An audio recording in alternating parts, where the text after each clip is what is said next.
বন্ধুরা চলে আসলাম রান্নাঘরে। আজকে আমি বানাবো পাবদা মাছের রসা। তো দেখো এখানটা রসুন কুচি করে নিয়েছি, আর এখানে আদা পেঁয়াজ টমেটো সব গ্রেট করে নিয়েছি, আর এখানে দুটো আলু পাতলা পাতলা করে কেটে নিয়েছি। আর দেখো এখানে পাবদা মাছটা আগে ভেজে নিয়েছি।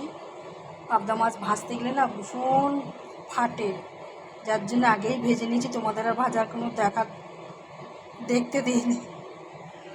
আর এই দেখো তেল গরম হয়ে গেছে, তেলের মধ্যে রসুন কুচিগুলো দিয়ে দিলাম।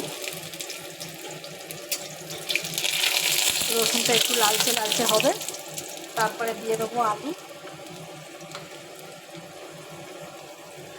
এবার আলুগুলোকে দিয়ে একটু ভেজে নেবো ভালো করে।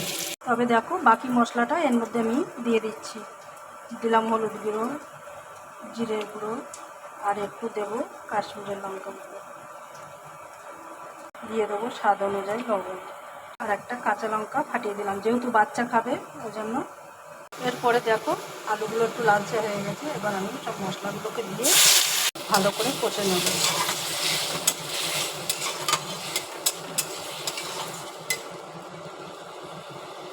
দেখো আমি পরিমাণ মতন জলটা দিয়ে দিচ্ছি, মশলা কষা হয়ে গেছে। কী রান্না করেছি দেখো, সাদা ভাত আর আলু পটল দিয়ে একটা রসা নিরামিষ করে, আর হয়েছে এখানে পেঁপে দিয়ে ডালটা রোজই থাকে, সব ঘরেতেই থাকে বন্ধুরা। দেখো মাছগুলো আমি ঝোলে দিয়ে দিয়েছি। পাবদা মাছ যেমন খেতে ভালো তেমনি খুব ভয়ঙ্কর। যদি বলে ভয়ঙ্কর কেন, মাছ ভাজতে গেলে না বড্ড রিস্ক।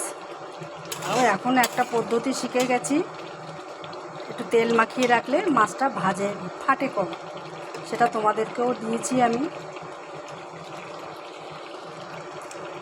আমার হয়ে গেল পাবদা মাছ। তা তোমাদের কেমন লাগলো কমেন্ট করবে, শেয়ার করবে। আমার এই ভিডিওটা যদি তোমাদের ভালো লাগে পেজটাকে ফলো করে দিও, আর ইউটিউব থেকে দেখলে এটা সাবস্ক্রাইব করে দিও।